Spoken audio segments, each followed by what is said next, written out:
Hey movie maniacs, how's life treating you? Today, I'm diving into the South Korean supernatural horror film, Exhuma. Trust me, you're in for a ride. I've packed this video with everything you need to know, and I mean everything. By the time you're done watching, you won't have to go anywhere else. You'll get a full breakdown of the movie, every symbol, every twist, all explained so clearly, even your sleep-deprived brain will get it. This gem happens to be the highest-grossing South Korean horror movie of 2024. Yep, it's one of the top earners out there. As for ratings, IMDb's flashing a 7.3 out of 10, and Rotten Tomatoes, a juicy 95% fresh. So, it's kind of a big deal. The mastermind behind it all, written and directed by Jang Jae-hyun. If you enjoy this breakdown of Exhuma, don't forget to like, comment, and subscribe. I'm telling you, it means the world to me. It's actually fun seeing your reactions. Keeps me motivated to keep doing what I do.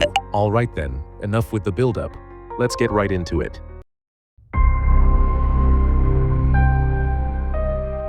So, the movie kicks off with two shamans, the senior one, Hwarim, and her junior, Bong-gil, flying into Los Angeles. And no, they're not here for a vacation. At the airport, they're picked up by this super rich guy, Park's accountant, who gives them the rundown. Park is a Korean-American businessman whose family moved to the States centuries ago. Instead of heading to his house, they go straight to the hospital, where they meet Park's wife. The accountant explains why the shamans were brought in, but here's the thing. Park's wife doesn't believe in spirits or rituals at all. But desperate times, you know how it goes. Now, Hwarim examines their newborn son, and surprise, the baby's suffering from this bizarre illness that just won't go away. That's why she was called in. She performs a ritual and senses both Park's father and grandfather hanging over the child like some ghostly baggage. Only problem? Park's father is alive but paralyzed, and his grandfather, he's been dead for nearly 100 years. His grave? Still in Korea. After this eerie discovery, Hwarim visits Park's house and gives a quick intro about who shamans are, what they do, and how they deal with supernatural stuff. That's when Park opens up. Apparently, firstborns in his family have always been cursed. His brother took his own life in a psychiatric hospital. His wife lost 2 pregnancies, and now this baby, barely holding on. He's desperate to fix it. That's when Hwarim drops the bomb. This is a grave's call, meaning the spirit of Park's grandfather is pissed and haunting his bloodline from the grave in Korea. Park obviously wants this nightmare to end, and Hwarim tells him it's possible, but she'll need backup. Cut to Korea, we meet Kim, a feng shui master and geomancer who also runs a funeral home. He's digging up a grave with his partner Young because that's just what they do. Feng Shui, by the way, is all about balancing energy. And Kim? He's got this poetic thing going on. He says humans are born from Earth, eat from the Earth, die into the Earth, and are reborn from it, a never-ending cycle. For the past 40 years, he's been finding burial spots that bring peace to the dead. Sounds out there, right? Some folks call it superstition or straight-up fraud.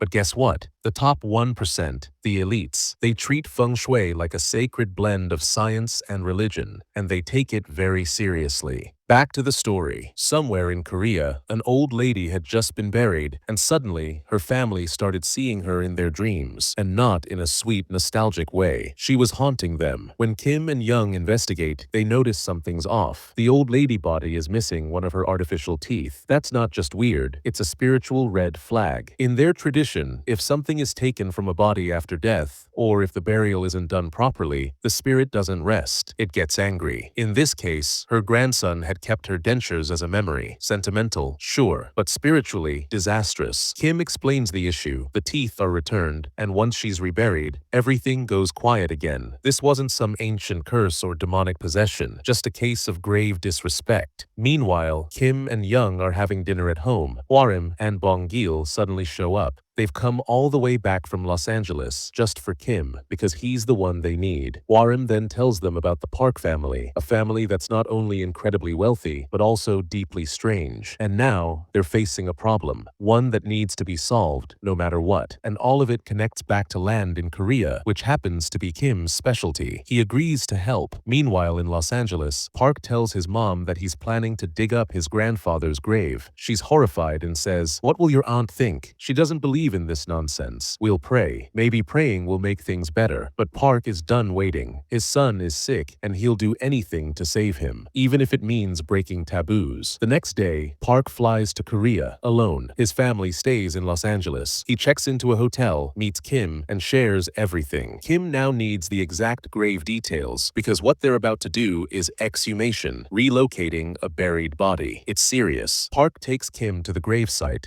high up on a mountain near the border, and there they see foxes. In their culture, foxes near graves are a bad sign. They examine the tombstone. No name, no birth date, just random numbers and odd incantations. Something isn't right, something old, something angry, and they're just scratching the surface. Imagine this, an insanely wealthy family, yet the grave has no name, nothing at all. It felt like someone was desperate to hide this grave, or maybe they just didn't want anyone to know it belonged to a member of the Park family. Now, picture yourself as a regular person visiting this place, and you see a grave with no name, only some random numbers scribbled on it. How on earth are you supposed to figure out who's buried there? So, Kim asks Park about it, and Park explains that his grandfather was a national hero, and this simple grave was made out of respect, suggested by a monk named Gisu. But then Kim wonders, if this is such a royal tomb, why does it look so plain? Park reveals that back then, grave robbers were rampant, so the grave was intentionally designed to be unnoticeable. No names, no fanfare. Kim finds this hard to swallow. After some thought, Kim just walks away, and when Hwarim and the others ask what's wrong, he admits that the place feels wrong, like seriously wrong. He can feel a powerful evil energy there,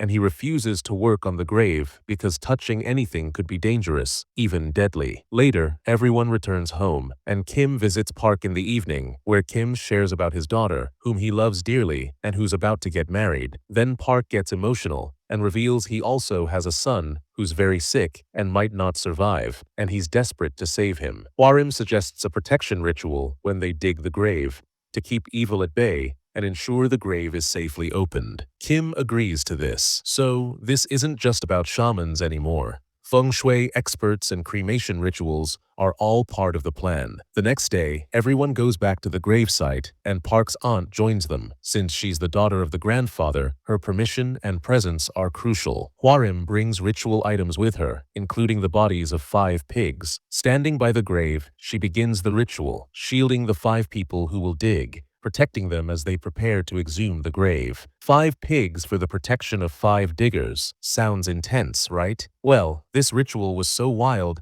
that Hwarim literally danced like a maniac, slashing the pigs' bodies, drinking their blood, and screaming like she was in a full-blown horror movie. Think Turkish horror-level scenes. Finally, the grave was dug, and only the cremation was left, which was supposed to release the spirit, because, apparently, the soul clings to the bones, and once the skeleton is gone, the spirit can finally rest. But as they were filling the grave, a worker saw a human-headed snake, killed it, and its terrifying scream echoed through the mountains. This triggers a dark spirit, and the weather shifts instantly. Out of nowhere, it starts to rain. Watching the sudden downpour, Kim told Park that the cremation had to wait until the rain stopped, because burning a body in the rain is bad luck. Park first refused, but then agreed. Then, Young had the coffin moved to the hospital mortuary, but Kim started doubting the whole family. He went to a temple near the mountain to ask about Monk Gisu, but an old man there said no such monk ever existed. When Kim asked about the grave on the mountain, the old man said a rich man's tomb was there, and there were rumors of treasure hidden inside, but no one had ever reached it. He took Kim to a storage room full of stuff stolen by grave robbers, who dug up graves and stole jewelry and valuables. While Kim was talking to the old man, someone at the hospital greedily opened the coffin, releasing the furious, revenge-driven spirit of the grandfather. Hwarim saw it all and immediately started a ritual to bring the spirit back. But first, the spirit went to the Los Angeles house, because the proper last rites had never been done there. No welcoming ritual or anything. So the spirit first wiped out the son and daughter-in-law, and now it's haunting Park directly. But the spirit was still a little weak, so without permission, it couldn't just walk through doors or windows. That's why it was only messing with Park's head, mentally haunting him, which kept him relatively safe for now. Just then, Park got a call from Kim, who laid it all out. The grandpa's spirit was out for revenge on his own bloodline because they disrespected him. No early rituals, no food offerings, and worst of all, they moved to America and left his grave completely forgotten. Kim told Park he was on his way to help, but then, a knock on the door, and from outside Kim's voice. At the same time, Kim was still talking to him on the phone. So now, Park was hearing Kim outside the door, urgently saying, "Open up," while phone Kim warned him, "That's not me. That's the spirit. Do not open the door, but it can come in through the window." And of course, Park opened the window. Bad move. The real Kim finally arrived with the help of the housekeeping staff and got inside, but by then, Park was already possessed, and that's when the dark family secret came out. During the Korean-Japanese War, Park's ancestors betrayed Korea and sided with Japan. That's how they got filthy rich. The grandfather's spirit killed Park too, because their wealth came from that betrayal, and he never got the honor he felt he deserved. Right before dying, Park muttered something cryptic. A fox split open a tiger's spine. He said it 2 or 3 times, but Kim couldn't make sense of it. Then, the spirit twisted Park's neck a full 180 degrees, and that was it. Meanwhile, Warim was deep into her ritual, and the grandfather's spirit possessed Bongil. But this wasn't just any spirit. It was powerful, malevolent, and it moved toward the very plants that Warim was trying to protect. After each killing, its physical form became clearer. It was rebuilding its body. Kim knew there was only one option left. He told Young and Hwarim they needed to cremate the body, fast. It was the only way to break the curse, because the spirit was still bound to its bones. But to do that, they'd need permission from the grandfather's daughter, Park's aunt, because she had the final say. And now that Park and his entire branch of the family were gone, there was no one left to block the exhumation. Finally, the cremation of the bones takes place, and Kim requests Park's aunt to understand that the child had done nothing wrong, and that saving him is important. She agrees. The coffin is burned, and Grandpa's spirit either ends or is set free, bringing a sense of relief to everyone. But the reason behind the spirit wasn't just that, because now begins the second arc of the story. The real problem is about to surface. Soon after, Kim hears about a worker who had come to dig the grave. He says he's being hunted by snakes and that he's dying. It all started when he crushed a human-headed snake, right when Grandpa's grave was exhumed. To find the truth, Kim returns to the grave, and there he sees the same snake whose head the worker had crushed. It looked like a female and is called Ona. In some places, Onas are known to be evil in others. They're believed to help people living in the mountains. As mentioned before, now begins the second arc of the movie, where the real trouble is about to start. Kim continues digging and discovers a vertical coffin standing more than 7 feet tall. Kim, Warim, Bongil, and Young work together to pull it out. The coffin is sealed from the outside. No one can understand why it was placed vertically underneath Grandpa's grave, and what its purpose is becomes the biggest mystery. While pulling the coffin out, it gets late, so Kim goes to the same temple man he had met before and requests him to store the coffin overnight. He agrees. The coffin isn't just placed there casually. Warim performs a ritual using rice and blood, creating a protective circle around it to make sure that if there's any spirit inside, it doesn't come out easily. After this, Warim and Kim go to speak with Park's aunt to understand what exactly is going on.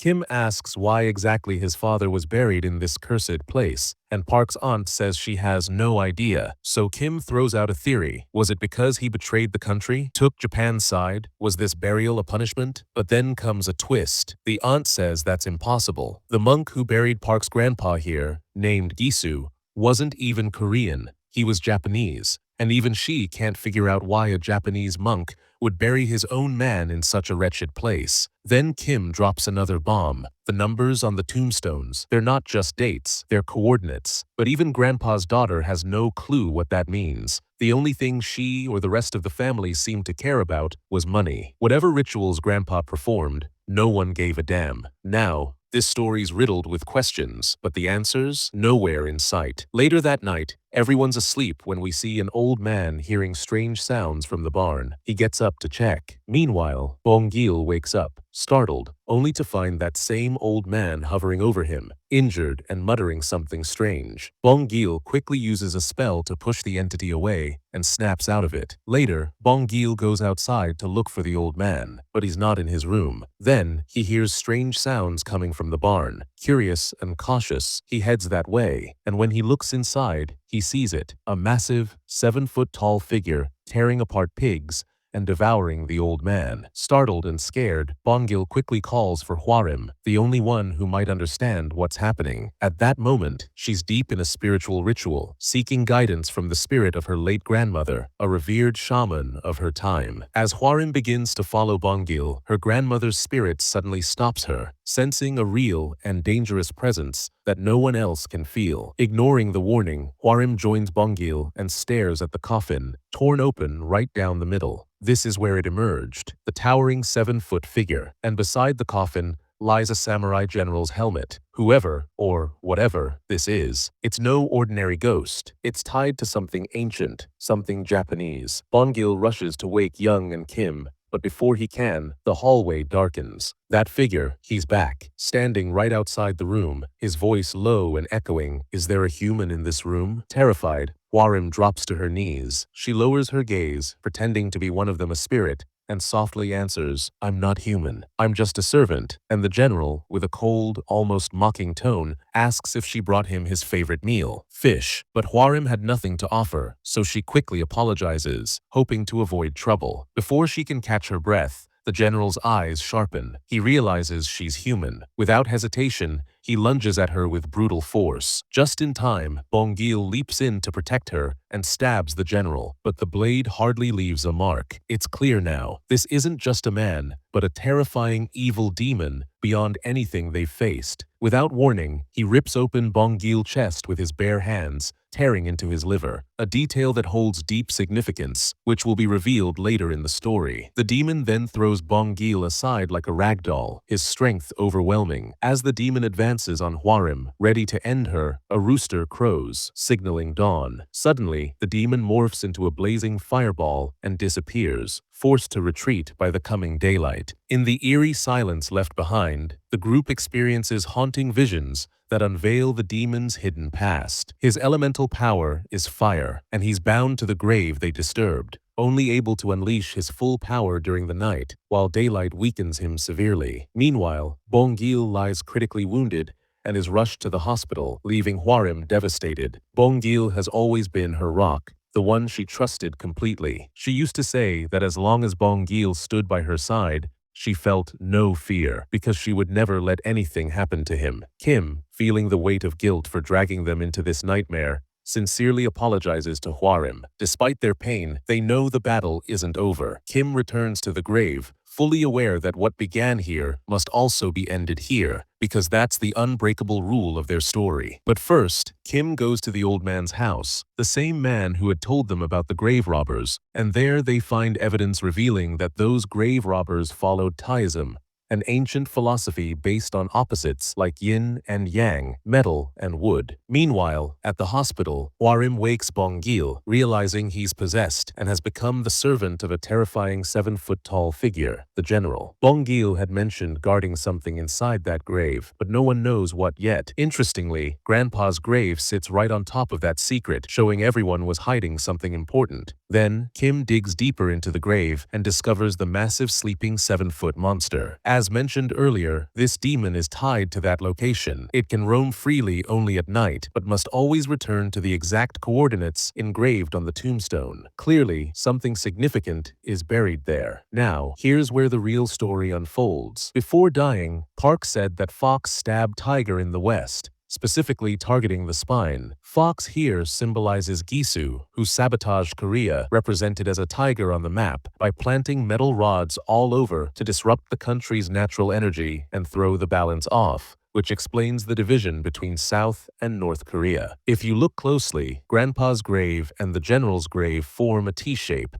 symbolizing betrayal from behind, from the west. The grave robbers were actually Korean patriots trying to remove the rods to restore the country's energy and peace. However, one rod was never found because it was buried beneath Grandpa's protected grave, left untouched due to his royal status. That's why the demonic general fiercely guards that rod. He won't let anything happen to it. Now, the truth finally hits all three of them. Hwarim leaves her sister with Bongil, trusting that she'll protect her with powerful spells, because that 7-foot-tall demon monster, once a feared Japanese general, and now an Oni, a demon yokai, is after Bongil's body. And if he takes control, he'll use it to carry out something far darker than any of them imagined. At the same time, Hwarim realizes the general didn't possess Bongil immediately because his body was covered in Buddhist incantations, tattoos, that saved him. So, Kim and Young quickly tattoo similar incantations on themselves with ink. They hatch a plan. Once night falls, Hwarim will distract the Oni, while Kim and Young retrieve the rod and use holy blood to destroy it. But no matter how much they dig, the rod is nowhere to be found. Suddenly, the Oni reveals the war's origin, explaining what Gisu did and how it all began. But then the Oni realizes it's trapped and attacks Hwarim. Just when things seem hopeless, her grandmother's spirit appears and saves her. You might wonder how that's possible. Well, native spirits are respected here, and the general's spirit, being a foreign one on Korean soil, respected the power of Hwarim's grandmother, a powerful shaman of her time. Because of this, the general retreats to his grave, only to attack Kim,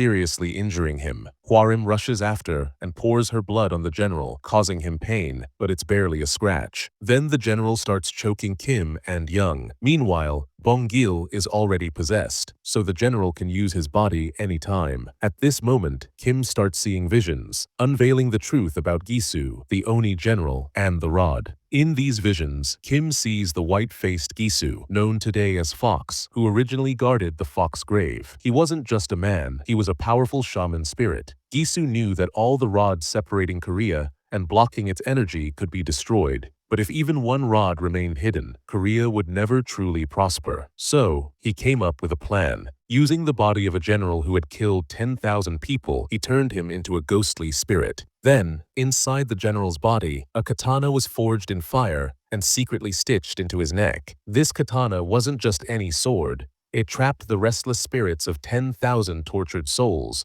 writhing in immense pain. After that, the general's body was buried right there. So, the final rod wasn't some metal rod at all. It was the ghost of the general himself, buried beneath Park's grandpa's grave, hidden away so no one could find it. Now, Kim finally understood. The general was the final rod. And just like in a tower jam, where opposites cancel each other out, Kim used a piece of wood and his own blood to stab the general. Since the general's body was forged of metal and fire, the final rod and the general's ghost were destroyed, breaking Bongil possession too. You might have noticed the snake with the human head represented the water element. We know that water, earth, air, metal, and fire together keep balance. But when the gravedigger killed that snake, the balance was broken. That's when the general woke up and started haunting the digger, with the water element, symbolized by the snake, gone, and fire and metal inside the general. Defeating him required wood and water. Koreans used to fight with wood, blood, and sweat, and here it was the same principle. So, the general's ghost and the final rod were destroyed by this perfect elemental balance. Those grave robbers weren't just thieves, they completed this mission together. Grandpa's grave was placed on top of the general's because he was powerful, and no one dared to touch it.